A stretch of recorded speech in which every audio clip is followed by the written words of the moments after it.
Summer is the season of spending, and it's already here. So do it right with Chime's online checking account. Chime's online checking account has tons of benefits that millions of members love, like fee-free overdraft of up to $200. Plus, get paid up to 2 days early with direct deposit, all while managing your money on the go 24/7. That means more time and money for beach trips and summer Friday splurges. Sign up for Chime today and make this summer the best one yet for yourself and your wallet. Get started at chime.com/ratchet. That's chime.com/ratchet. Chime is a financial technology company, not a bank. Banking services and debit card provided by the Bancorp North America or Stride Bank North America. Members FDIC. Eligibility requirements and overdraft limits apply. Access to direct deposits up to 2 days early depends on the timing of the submission of the payment file from the payer. Out-of-network ATM withdrawal fees may apply. Ladies and gentlemen, boys and girls, and those who don't identify as either, you are listening to Ratchet and Respectable. You know what? Last week, I was so disappointed in myself. We start every episode with a recap of what I've been doing during my travels. And I was like, yeah, I haven't done anything, which wasn't entirely true. Like, I didn't give you the full recap of Budapest for Saturday and Sunday, but I posted pictures on Instagram, so you got the gist of it. But what really bothered me was that I hadn't done anything in London. I got back from Budapest on Sunday night, and I had been gone for 11 days. I did Paris, Vienna, and then Budapest. And I didn't do anything on Monday because I was exhausted. When I'm traveling in these different countries, I do my best to walk around the city. I do sometimes like 9 or 12 miles. Like, my body physically aches when I get back to my hotel and after I take a shower and climb in the bed. I get up in the morning sometimes and my body is stiff just because I'm walking it so much. My waist beads are low though. The body looks good, but the body is stiff. And I was like, I need to stretch more. I bought a yoga mat. And then Tuesday, when I recorded, it rained all day. And my bad on the pod being late on Tuesday. I didn't realize my production company had taken the day off. So I turned in the pod on Tuesday. And I woke up Wednesday and it wasn't up. And I was like, where's my podcast? And they were like, yesterday was the 4th of July. We take a holiday. And I was like, oh. I realized it was the 4th, but whatever. But I was feeling all upset with myself because I only have a month left in London, and I have a long list of things that I still haven't done. I got into the same situation with South Africa, and I left South Africa, and there were still a bunch of things that I didn't get a chance to do. And so I was like, I'm about to make the same mistake again. So I'm trying to course correct. So yesterday, I got up and went to Battersea. I'm probably not pronouncing that correctly. It's like, okay, so Baltimore used to have, actually it still has, is it open? The power plant? London has something similar. They turned an old power plant into, it's still a work in progress, but like this really high-end mall, but it's also a movie theater. It's a bunch of restaurants. They're still building a food court. I think it's only open within like the last couple years. They built a whole community around it. It kind of looks like Atlantic Station when it first opened. All the brand new high rises. Tons of restaurants, tons of boutiques, tons of, high-end stores, like I mentioned, tons of open space, food trucks, and it's right on the water. It was really, really cute. And I was mad when I got there. I was like, I could have been hanging out here the whole time. When I was first looking for apartments in London, I actually considered being out that way, but it just wasn't an area I was super familiar with. And I hadn't been to London in like a decade, not for any length of time. And I was like, well, let me just go where I know for sure. But I was over there yesterday and I was like, yeah, I actually could have moved over here and been good money. It's a little further out from where I am, but I came back to my house from there and it was actually really quick. I think it only took like 15 minutes. And I was like, yeah, I could have stayed out here. It's dope. And I saw mad black people. There ain't really that many black people in my neighborhood. I get excited when I see black people. Oh, and I went to, there's this exhibit called Divas at the Victoria and Albert Museum. It said it was sold out until like 2 weeks from now online. And I was like, oh, they'll sell tickets at the door. And then I got there and they were like, no, there are no tickets at the door. Like when it says sold out, it's really genuinely like legit sold out. And I was like, well, in Paris, they say it's sold out. And they were like, this is not Paris. And I was like, point taken. So I figured since I was at the museum anyway, and it's London in summer, so it was about to rain, I went to this photography exhibit that was actually pretty good. And then I stumbled into the jewel room. I don't understand how this shit is on display. I was like, all this glass got to be bulletproof. Like hundreds of millions. I would actually go ahead and say it's probably like 1 billion because it's 3,000 pieces of jewelry in this room. And most of them are pure, solid, heavy gold. And then I ain't never seen no shit like this in my life, except in Vienna. I saw the crown jewels in Vienna. This was, I don't know if I want to say better than Vienna. It's a different kind of style, but the diamonds, the emeralds, the rubies. It's so weird when I see this kind of stuff. Like I look at it and I see the beauty of it first. And I'm like, wow, this is amazing. Like look at it sparkle, look at the craftsmanship. And then like I get that for maybe like 10 seconds. And then I'd be like, damn, they robbed Africa and India for everything. That room alone is probably more than the GDP of some African countries. And it's probably more than the debt owed of many African countries. You could literally wipe out a country's entire debt with the diamonds in that room. Like I saw this one piece and it was like the real thing. It wasn't even a replica because they say when it's a replica, but it was like this one necklace. I'll post a picture of it. It was like 10, 15 karat diamonds. And I was like, what the fuck? Actually, it might have been 15 karat diamonds because I'm like counting 10 in my head. And I was like, no, that's small. That thing was huge. Ridiculous. Stolen wealth. They did make good use of the looted shit, though. They made some beautiful shit out of it. I mean, not that that excuses it. I'm acknowledging what they did was fucked up. I'm acknowledging that they robbed the lands of Black and brown people. I'm also acknowledging the shit that they made from the shit that they robbed. Beautiful. So that was yesterday. And then today, East London has this neighborhood called Shoreditch. Everybody compares it to Brooklyn. People keep saying it's like Williamsburg in London. It's very hipstery. And I was like, well, let me go check it out. It's supposed to have good street art. As soon as I got off the train, I saw like all these murals of Black women. And I was like, there are Black people here. I saw like a bunch. And I got good pictures of good art. And I found this Mexican restaurant. This sells soft shell crab tacos. Usually I don't eat crab away from Maryland. I just, I feel away. Like we're very particular about our crab. I was kind of hesitant. It was good. It was delicious. They ain't had no Old Bay on it, but it was good. That was my day. And then I had to go run some errands because I'm headed out again on, what day? Sunday. Saturday. Sunday is my birthday. We have so much to talk about today. We're going to skip good Black news because is there good Black news? I feel like the internet is just like a train wreck right now. Where do we want to start? I guess. Is there a beginning? Well, let's start what we talked about last week's episode. We talked about Essence, and there was an incident with a Black-owned bookstore in New Orleans, and the bookstore, were throwing an author event, and Essence had the event shut down on the morning of the event, which I didn't know last episode. That's a new detail. I've been on the side of, not owning a bookstore, but being an author at a big publication house, also a self-published author. I still have a publishing company. I just haven't written a book in a while.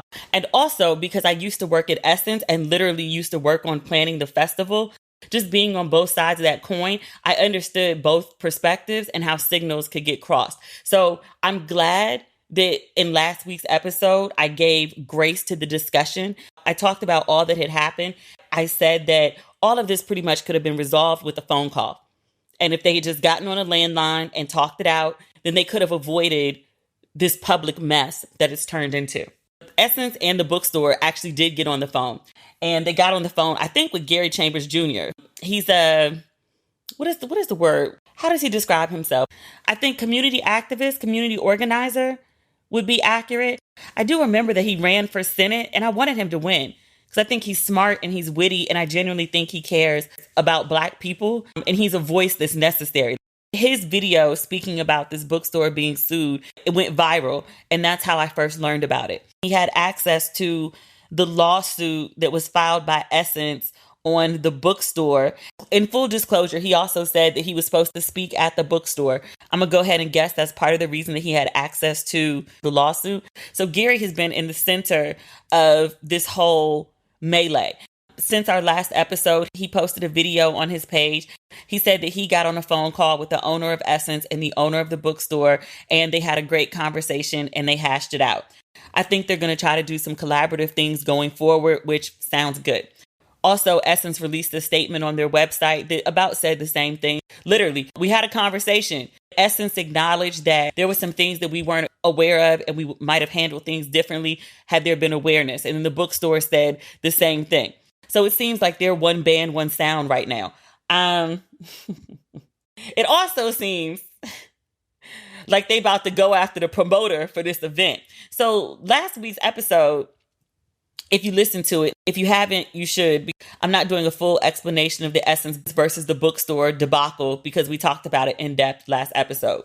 A friend of mine, faithful listener of the podcast, listened to last week's episode when it came out and hit me early in the morning, her time, and was like, oh no. She sent me a series of texts. She says, girl, GIIIIIRL. I'm listening to the pod. Essence absolutely should be suing, in all caps she writes, the organizers of that event at the bookstore. And they still are. Remember last week I said that the lawsuit had been dismissed? So I think the lawsuit against the bookstore has been dismissed. And that tracks with what Gary Chambers Jr. said about the conversation he had with the bookstore and the owners of Essence, and then also the joint statement from Essence and the bookstore. But apparently they still suing the organizers, and with good cause. My friend says, I was one of the authors that got fucked. The bookstore was never the problem. It was the organizers. These heifers told us it was an Essence Fest event. She said the organizers called it Lit Diaries, billed it as Lit House, and they charged people between $400 and $650 to either attend the event or sell their books. She said we, the authors that they booked to present at the bookstore, had no idea that they were charging people money. She says those women, she's referring to the promoters, literally lied. She put that in all caps, lied. She said, I saw the emails between my publicist and them. They were using the Essence Fest logo and literature. She says, my publicist explained that a third party always does Essence Fest author programming. So it all seemed legit, especially since they were using Essence's name and literature. Meanwhile, the organizers also rented a booth at the conference center, then charged authors upward of $650 to present as Essence Fest authors. Here's part of the reason that she keeps emphasizing the payment. Essence doesn't charge authors to appear on the author stage or the author panels. She continues, one author showed up to the Essence official author booth and he got mad that he wasn't on stage and his books weren't present. I'm going to go ahead and guess that this man probably spent between $400 and $650 to be on the Essence stage, and also probably shipped his books. As someone who has shipped books, that shit ain't cheap. She says the man got so loud and in the Essence lady's face that her husband had to step in and back his ass down. She says, a mess, all caps. She said, we authors didn't find out that it wasn't an Essence Fest event until 15 minutes before the presentations, when we found out the organizers got slapped with a cease and desist. She reiterates, Baldwin Books was just the venue here. It's the organizers that were violating, and they deserve all the smoke. She also sent me a screenshot of the invite that her publicist received from the organizers asking her to attend this Essence event. I'm looking at it right now. It's completely the Essence logo, Essence Festival of Culture. They went ahead and added Coca-Cola in there too. Coca-Cola is the lead sponsor, has been for years. If I received this invite, except for the fact that they sent it via Eventbrite, I wouldn't necessarily be thrown off that it didn't come from an email with essence.com in it. But looking at this flyer, if I had received it, I totally would have thought that it was official from Essence. She says, also, for your episode on Friday, people are trying to say that the organizers took down the offending material with the Essence Fest logo back in May. Note the date of the screenshot. I pulled it off Eventbrite. It was June 30th, the day of the bookstore event. They categorically had not taken down material claiming it was an Essence Fest event. Since last week's episode, several people have written into me about the organizers for this event. Apparently, there is a reputation of they don't have the best business practices. One of them I can verify works in publishing. I saw her name. I Googled it. She does work at a house. The other three I'm not familiar with. They just said that they'd done work with them. And they were very surprised that this bookstore, but especially Essence, ended up entangled in a situation with these organizers. So the promoters, according to what I've heard, still in hot water. Bookstore, they're going to figure out something with Essence. Essence, they're going to keep on being Essence. So I believe at least the bookstore saga has come to an end. I wish that was the only drama at Essence. I heard about this last week when we recorded, and I was just like, there's so much fun to be had this summer between concert tickets, travel plans. Summer is the season of spending, and it's already here. So do it right with Chime's online checking account. Chime's online checking account has tons of benefits that millions of members love, like fee-free overdraft of up to $200. Plus, get paid up to 2 days early with direct deposit, all while managing your money on the go 24/7. That means more time and money for beach trips and summer Friday splurges. I love how easy Chime makes it to keep track of your money.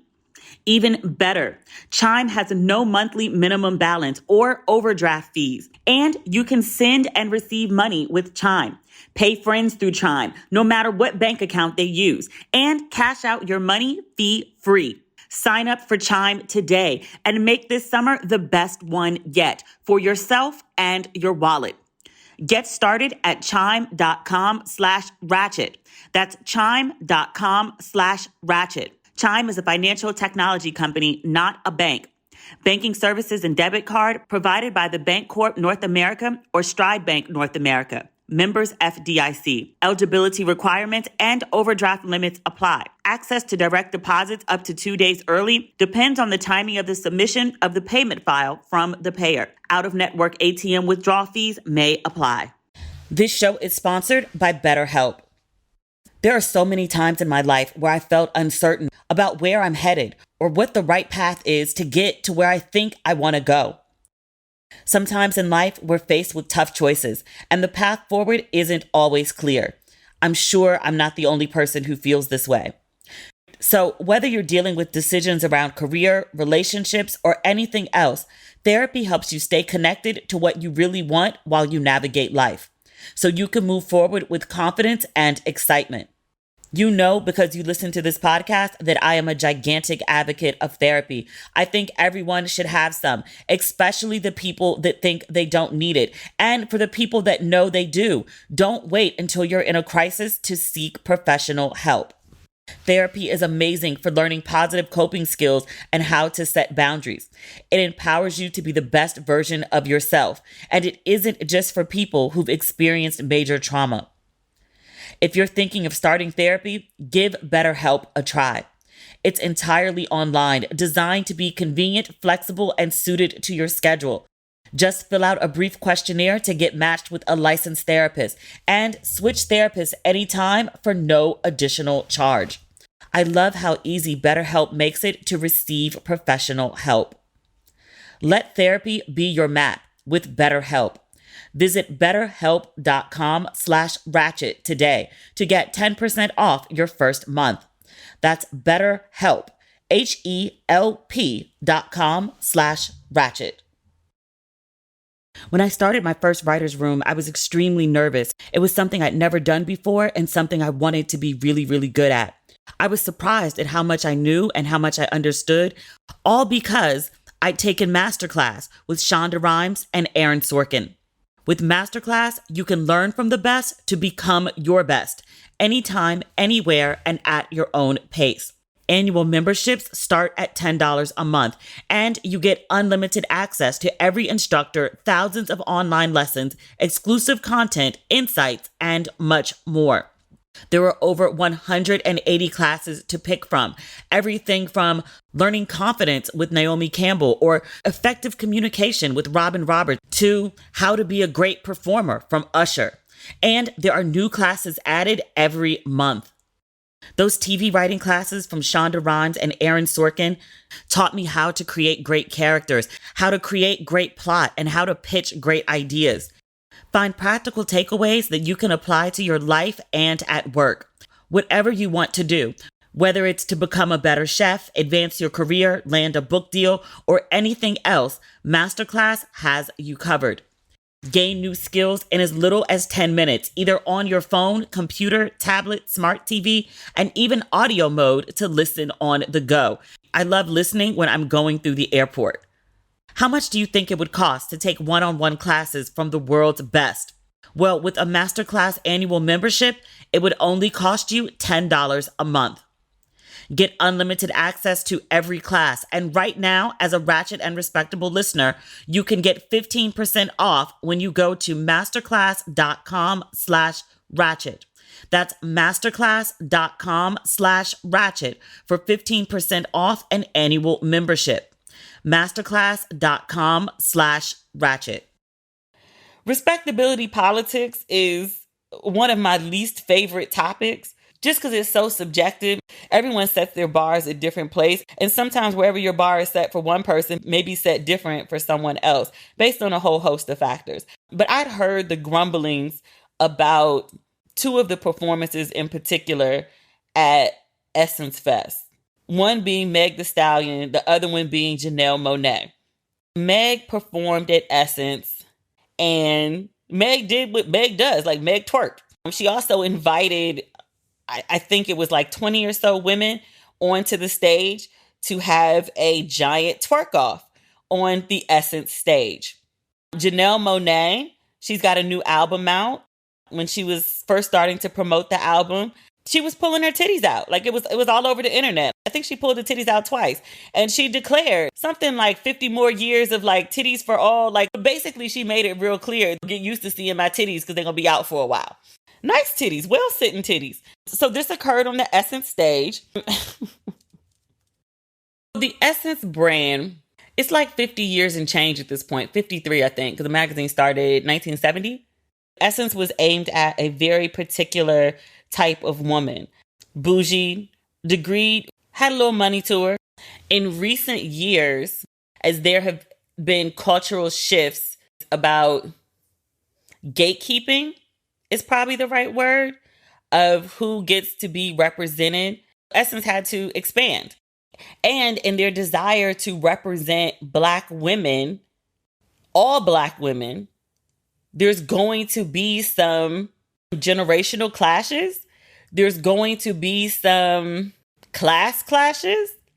There's going to be some clashes between the super Christian folk and the About That Life folk. And I think that's what Essence is experiencing right now. Also worth noting, Essence debuted to my mother's generation. As those folks age out, you need to continue to build your audience. And you do that with younger people. And they need to offer programming that attracts these new people. I think that's how you end up with a Meg Thee Stallion and a Janelle Monae on the Essence stage. They're Black women. They put on great shows. I don't have a problem with them being there. From what I heard, there were people who got up and walked out because they were completely turned off. They were horrified by Black women twerking on the Essence stage. I'm just confused why you would go to a Meg Thee Stallion concert. Like, you know what Meg is? And then be like, oh my God, she's twerking. You knew she was going to twerk. You knew she was going to twerk. If you want to see Meg shake her ass, why'd you sit there for the concert? Same thing with Janelle Monae. You knew she was going to pull her titty out. If you didn't want to see her titty, then why did you go to the concert? I don't understand what people are mad about. Just because Essence let them on the stage?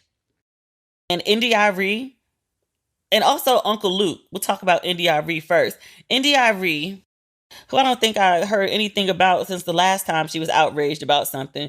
But India.Arie weighed in on the performances at Essence Fest for Meg and for Janelle. I'm reading this on vibe.com. NDIRE asked, is everything for kids? No. Is everything for everybody? No. So when we as a culture make something like this, I assume she's talking about twerking, could be talking about pulling the titty out. Something like this mainstream, it shows a lack of discretion and discernment. She continued, to those in the comments who laugh at anyone who wants these things for our culture, you certainly have that right. Just as many folks have the right to want our mainstream international export, our music, to show us in a respectful light. I'd like to go on record saying this won't age well, and that's my issue. Here's where my issue is, right? In terms of how people receive Black women, you could walk around in a fucking muumuu. If people have an issue with you as a Black woman or make the assumption that Black women are hypersexual or, I don't know, whores or any of the negative stereotypes, Black women didn't invent this stereotype. And so the idea that the onus is on us to debunk it is a labor that I don't understand why we should be expected to carry. There's nothing I can do about that. No amount of covering up gowns to the floor and standing stoically and singing about strength, courage, and wisdom. The truth of the matter is whether you're NDIRE or you're Meg, if you encounter a racist, they're going to treat you like shit. It doesn't matter if you have on a head wrap. It doesn't matter if you have on booty shorts. Putting this expectation on Janelle Monae and Meg Thee Stallion to be representatives of like literally half the race of American Black people, it's too much. And also, they're artists. They create literally art. You might not like their art. You might find their art vulgar or demeaning or whatever, but it's still art. But as a fellow artist, you should understand that they want to express themselves and they get to express themselves, and it shouldn't be censored. And also, while you may not have enjoyed the concert, and apparently the people who walked out didn't enjoy the concert, there is a demographic of people. You could hear them yelling in Meg Thee Stallion's video because Essence kept reposting it. Like they doubled down. Like we invited them. They did exactly what, they said they were going to do. They put on the stage show that we expected them to put on. We're not going to abandon them because there's all this social media hullabaloo about it, which I respect very much.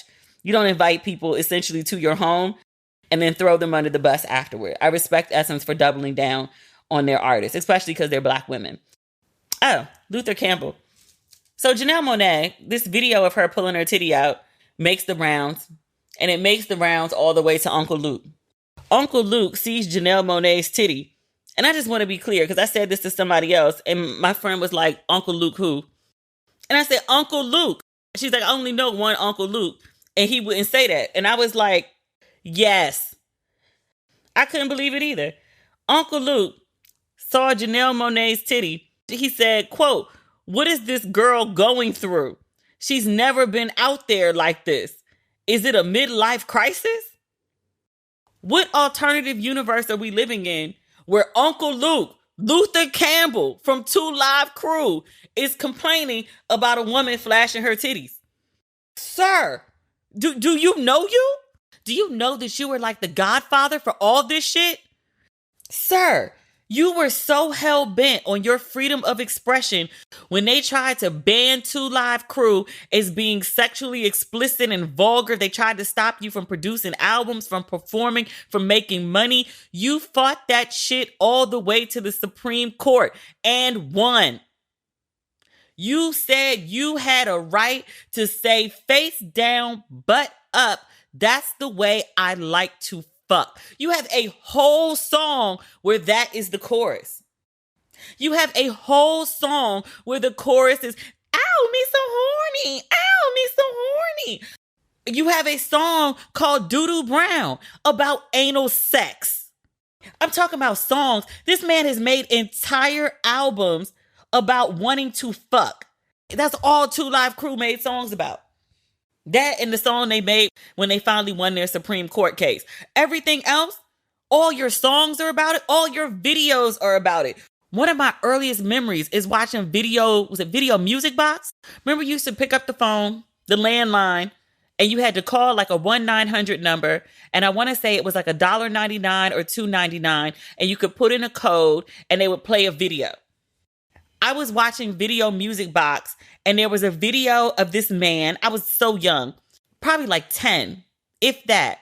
There was a video of this man and he was at a party and all the women had on swimsuits. And then they got in the pool and went swimming and the women's asses were out. But you couldn't see the ass because the censors put a black bar over the women's asses because they were black women. So their asses were poofy. So they were considered offensive and vulgar. Luke videos.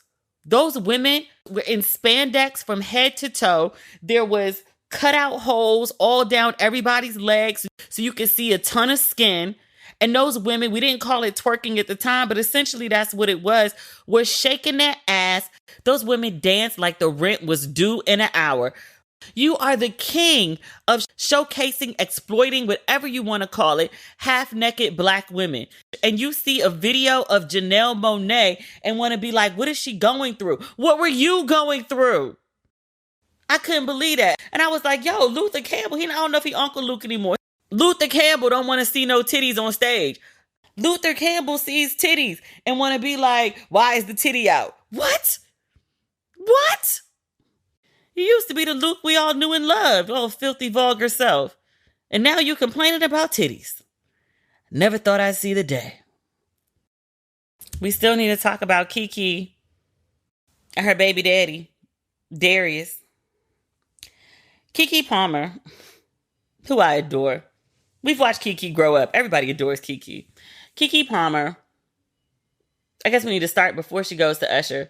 Keke Palmer starts looking pregnant and people are like, Keke pregnant. She announces for real, that she's pregnant on Saturday Night Live. And then everybody was like, well, who is she pregnant for? We might have known she had a boyfriend, but nobody could pick him out of a lineup. Like we didn't know anything about him. Not that it's our business either, just for clarity. But everybody was like, well, who is she pregnant for? So then she introduces us via social media to the child's father. Okay. Keke has the baby. They named the baby some weird name that starts with an L. They're going to call him Leo. Okay. Keke pretty swiftly loses the baby weight. And when she emerges, I want to be very clear when I say this. Keke's always been a cute girl. Puts herself together well. The changes that this pregnancy does to her body, Keke is now like stacked. I think she also got a new glam team. It could be the old people and they just decided to step it up. Maybe they got more to work with, but I think she stepped up her hair and her makeup team. Keke looks amazing. She looks fucking amazing. And she knows she looks amazing. And she's been walking around in cat suits. She's been walking around in really tight dresses and really high heels. She's been feeling herself, which I was happy for her because you can look at a woman and tell when she feels good from the inside out, right? She has that glow about her.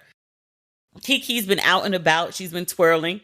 For a while, she was bringing the baby and the child's father. They were all showing up together as a family for events. She recently had a girls' weekend in Vegas. This brings us up to today's drama.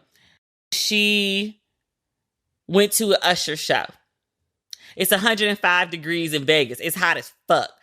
Usher sees her, celebrity to celebrity. He goes over to her. He serenades her, as he has done with many women at his shows, celebrity and non-celebrity, but particularly celebrities too.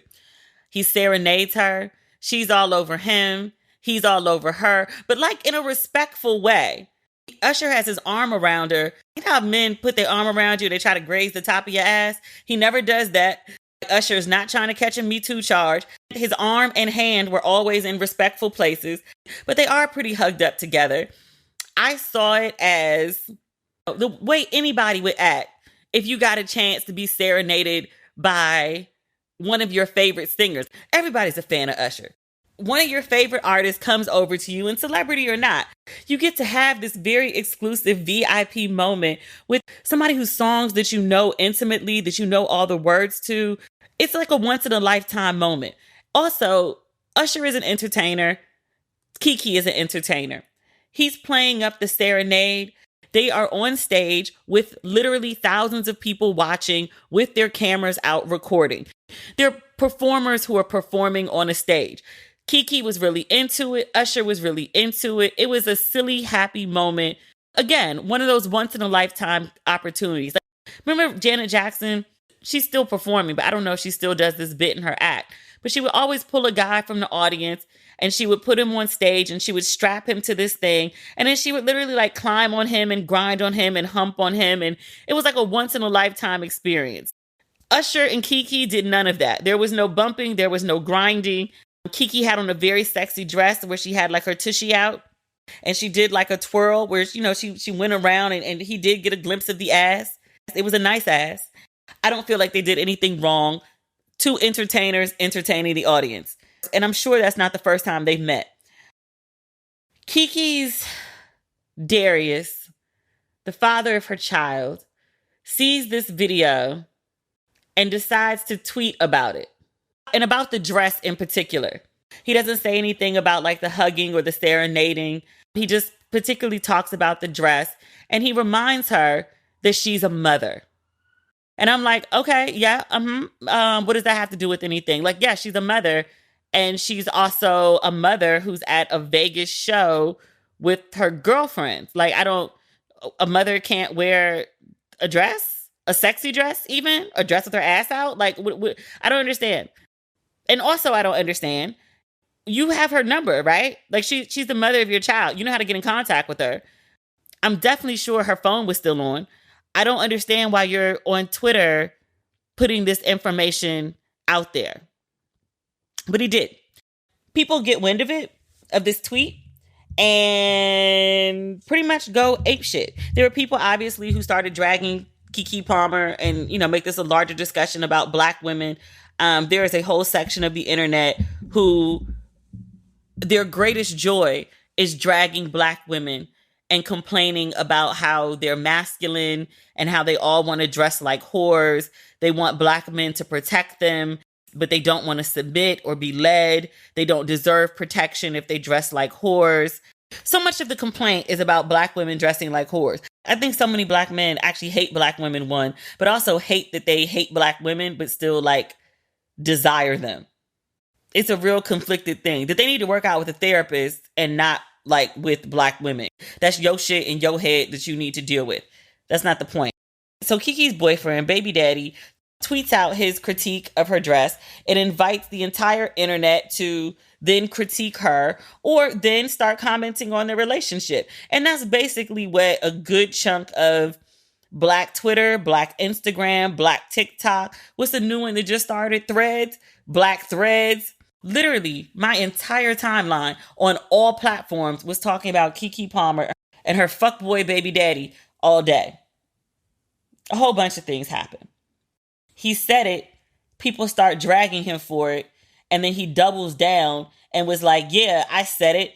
And he justifies it. He said something like, I don't understand why people are coming at me for being the man of my family and having morals and respect. He also referred to Keke Palmer as his wife. To my knowledge, they are not married. It could be a Cardi B Offset kind of situation where they got married and didn't tell anybody. Could be. Possible. Likely. But to our knowledge, they are not married. So people's response to him was like, wait, why are you calling a woman your wife when you're not her husband? She's not your wife. Why are you commenting on her attire publicly at all? Like I said earlier, everybody was like, you have her number, speak to her directly. Why have you put us in the group chat? People pointed out that it's real interesting for a man to talk about morals and respectability when you impregnated this woman and she carried your child.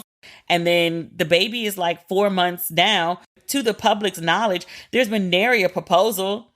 You can't pull out morals and respectability. I mean, he did, so I guess you can. But you can't do it and be right about it when you're like not practicing it in other parts of your life. I saw a lot of people say, like, you can't tell this woman what to wear. Like, you're not even her husband. To which I counter, even if he were her husband, it don't mean he gets to like tell her what she could wear. It's a whole grown woman. If she's old enough to get married, Surely she's old enough to make a decision about the clothes she wants to put on her body. I'm not saying never consider your spouse. If your spouse has a strong objection, I think you should consider it. But also, I don't think you're mandated to be like, if he's like, you can't wear that, or I don't want you to wear that, then you should just automatically go take it off. Like, you're a grown ass woman. You know what you want to wear. I saw this guy that was like, it's a safety hazard with Keke Palmer walking around Vegas with her ass out. I'm like, sir, do you really think Keke Palmer, a massive celebrity who's been famous for, if not 20, pushing 20 years. She got the same face from when she was Akilah in the Bee. We recognize Keke Palmer. She's been in TV. She's been in films. She's been on morning shows. I mean, as in the host, not just like I appeared one time. Keke Palmer has been in our face on a regular basis because her nickname was Keke Keep a Job Palmer. Remember when Nick Cannon was known for always having a job as opposed to like impregnating all these women back to back? That's a whole separate story. I'm like, do you really think Keke Palmer is walking up and down the Vegas Strip? And if she were, do you really think Keke Palmer is walking around with no security? Do you really think Keke Palmer showed up to Usher's show and then walked all the way through the casino like everybody else? You don't think Keke Palmer got an escort through the back with security, her own security, and maybe the venue as well? Really? It's a safety issue. Is Usher going to do something to Keke Palmer on stage in front of 10,000 people? Because he didn't. She walking around with her ass out, yeah. And she's walking around with security. This is the part, though, of old boy's comments that really, in addition to the you're a mom thing, when he doubled down on what he said, this is my family and my representation. I have standards, not respectability. I said respectability earlier. He said, I have standards and morals to what I believe. Then he said, I rest my case. Think, what case did you make? That's not what I'm upset about, though. It's this is my family and my representation. Nigga, who are you? The running joke is always how Audacity is on sale. I am convinced Audacity is paying people to use it. I don't even know your last name. I know you as Keke Palmer's baby daddy. And the dude from Insecure, who I can't even remember his name. I just know he played Dro on the show. And he was also on that show. What's the show? I like the show too. My old EIC was the producer of it. Games People Play. He did that too. You're known as the guy from Insecure's little brother and Keke Palmer's baby daddy. And you getting on the internet talking about you're upset about the way you were represented. Sir, no one knows you. No one knows you. We can't pick you out of a goddamn lineup. If you're not standing there next to Keke, we don't know who you are. You dating her, being her plus one on red carpet, is really going to this man's head to the point that he thinks he is the celebrity and my representation. That's what Tommy Davidson said. Who are these niggas? This story about to get my pressure up because it's the audacity. And all he had to do, not embarrass her. You got one job, sir. One job. That's it. You had a great ride for all your life. The woman is in love with you. She got a baby with you. Literally, she's tweeting the day before you acting ass, I love my man, period. She want the world to know. She's in it, hard body. All you had to do to keep enjoying the miraculous ride that is Keke Palmer's life was not embarrass that lady. That's it. It's not to say you can't have problems. It's not to say you can't have feelings. It's not to say that you can't come to her with your issues, your concerns, your whatever. You can. Absolutely. But don't fucking embarrass her. We've been watching Keke Palmer since she was like 11 years old. We made it through her teen years, her late teen years, her early and mid 20s. I can't even tell you one person that Keke Palmer has dated prior to this man. And I don't need to know. She said before that she's a private person. Stay that way. I don't need to know your business. We've not heard one scandal from her the whole time she's been famous for a good 20 some odd years till this nigga showed up. Keke. People like, oh, you're divorced, you're bitter, you hate men, blah, blah, blah. No. I just dated enough fuckboys in my day that I recognize them very easily now. And I want better for younger women. I don't want you to go through the shit that I went through. If I can steer you around it, if I can save you some pain and some heartache that I've experienced, I absolutely will. I want her to be better. I want everyone to be better. I posted this list. It was a list of 17 thoughts that I had about Keke Palmer in the wake of her baby daddy posting this bullshit online. Also, he posted this bullshit. People went down the Twitter rabbit hole and found all sorts of crazy dumb shit that he said. He may or may not be a Trump supporter. He thinks black men who are shot by the police, I can't remember the guy he referred to, starts with the A, last name Sterling. His response was along the lines of like, why didn't he just comply? He said some other shit. He was talking about athletes who are involved in domestic violence cases. And he said something like, because these bitches are annoying. Was that the quote? It was something, these bitches or something. But it was basically blaming women who get beat up by athletes. And it was their own fault because they're annoying. Just crazy shit. Which I wanted to yell to these men who were dragging me because I expected that. That's like what The Wire once called a 40-degree day. Like, I'm so used to that shit. I expect it. Most of the time, I don't even respond. I just block it and keep moving. Maya Angelou once described the function of racism as a distraction to take you off course from whatever interesting thing or relaxing thing or whatever thing that you set your mind to be doing. You start defending yourself to prove that whatever inflammatory thing someone has said about you is not true, that you stop doing what you're supposed to do. The function of sexism is the exact same thing. But I really wanted to say to these dudes, I'm like, you're defending a man who wouldn't defend you if you got shot by police. He would be like, why didn't that nigga comply? This is your king? But I made this list of 17 points. I was actually trying to make an outline for what I wanted to discuss on the podcast. I'm not going to read all of them. I just want to talk about a few of them. I talked about the idea of wives as property because I think that one's really important. I will also say this, like men in the way that they're currently defining women do themselves a great disservice.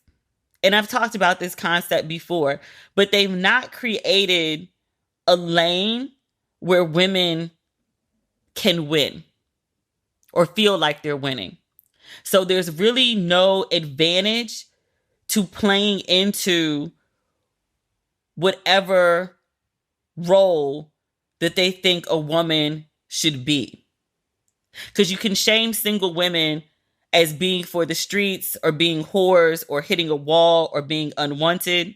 I mean, the primary function is to beat down their self-esteem so that they'll be more malleable to taking a husband and to be more agreeable to keep him.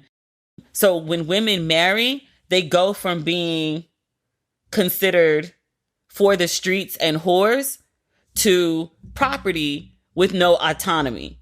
This is the reigning way that singlehood and marriage are discussed online. You say things to denigrate single women. That's also partially to reinforce to married women that they need to stay married. But then you also paint this picture of married women where like it's okay to tell them, a grown-ass woman, where she can and cannot go, who she can and cannot talk to, what she can and cannot wear, whether she can work or not. She has to submit to you. You don't make marriage sound attractive. You make it sound like even though I'm single and you keep telling me constantly I ain't shit, I might not be shit, but at least I ain't got to deal with your bullshit. That's where a lot of women's mindset is right now. Can't make marriage look unattractive and then try to corral single women into getting married. You got to make it look good in order for people to want it. Like your branding's off. Your marketing sucks. A couple people came on my page. They read what I wrote. And it's all in the same gist of the things that I discussed, even though I'm not reading all the 17 points. But they were like, yo, this advice is going to keep people single. Like she's going to end up being a single mother listening to your advice. This is not pro-marriage. Should it be? How are we discussing something being pro-marriage with a man who has the emotional immaturity to put his relationship problems on the internet while they're occurring? He doesn't have the emotional maturity to fucking communicate, to pick up a phone, and people want to have a conversation about like them getting married. What? He's not ready to be anybody's husband. Probably isn't ready to be anybody's father, but here we are nonetheless. I'd also make a strong argument to you because people act like being single mother is like the worst thing in the whole wide world.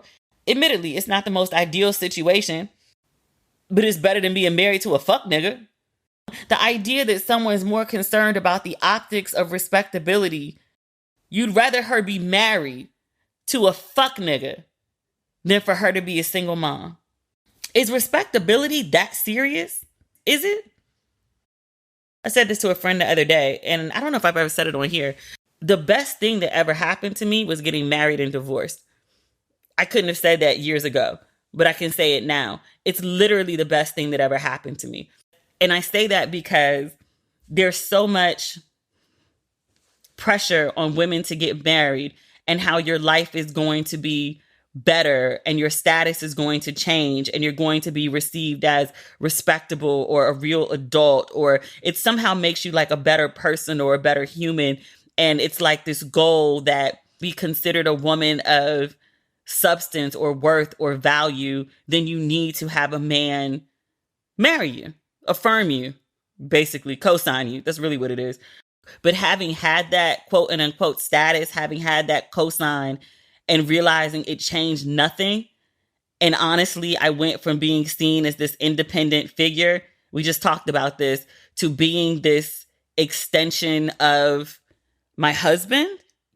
Like even people who didn't know him, they just knew I was married.